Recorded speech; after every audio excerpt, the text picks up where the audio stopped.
I'm Commander Paul Smith, Commanding Officer of HMCS York.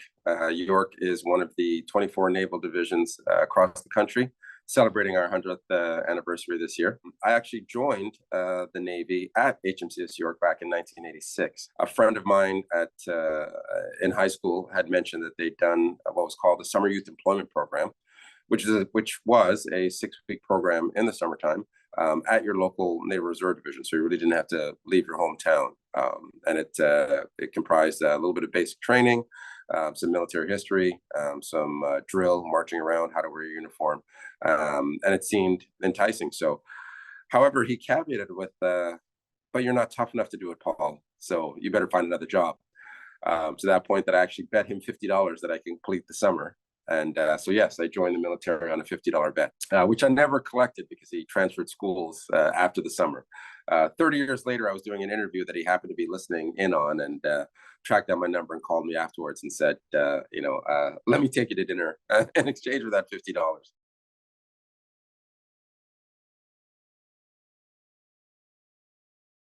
I'm the first Black commanding officer of a ship in Royal Canadian Navy history. I don't know that number 2 is in the command stream right now.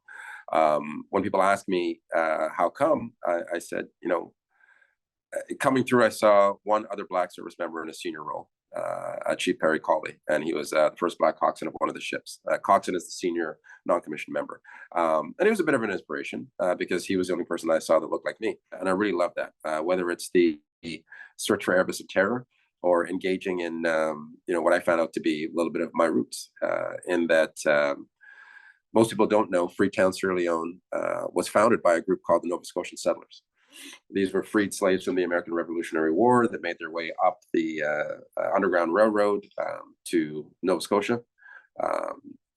After quite some time, we're not happy with the lands we were given and the way we were treated, petitioned the British to send a few ships over to find their own homeland, and ended up settling Freetown, Sierra Leone. Again, little known story on our side of the Atlantic, but while I was in Sierra Leone, there were youth groups on board my ship that were acting out the founding of Sierra Leone by Nova Scotians.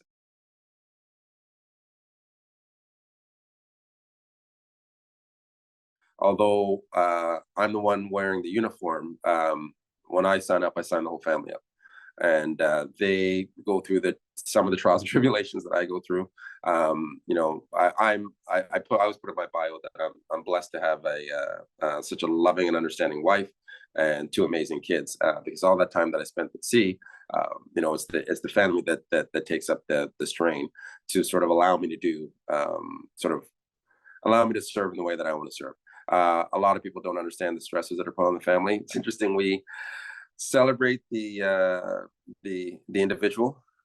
We celebrate the different events that have made up our military culture and our military history, and we tangentially talk about the families. And I really wish we did that more, because the accomplishments of any service member that has a close-knit family, the families need to be recognized as well.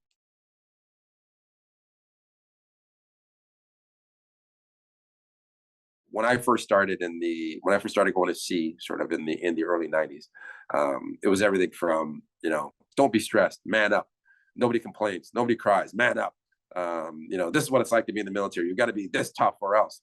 You know what? You can still be tough. You can still, understand and complete the mission. You can still be forward deployed. You can still be on and off.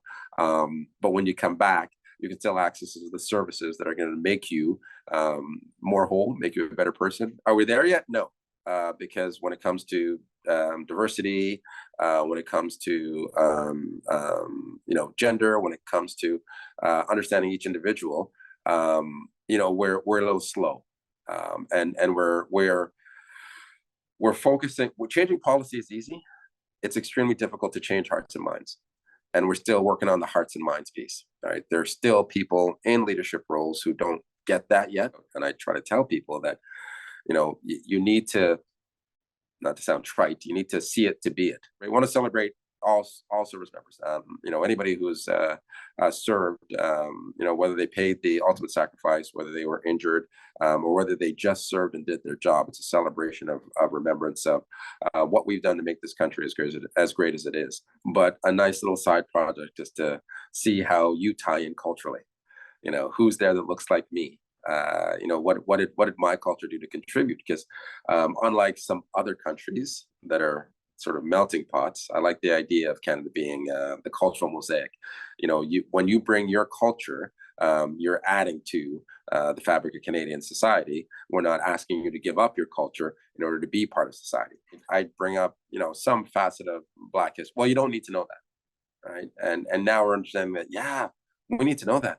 We need to know that because we need to understand our own history, if for no other reason than not making the same mistakes, but really educating ourselves and bringing, like I said, other cultures in the fold, specifically the ones that have been here longer.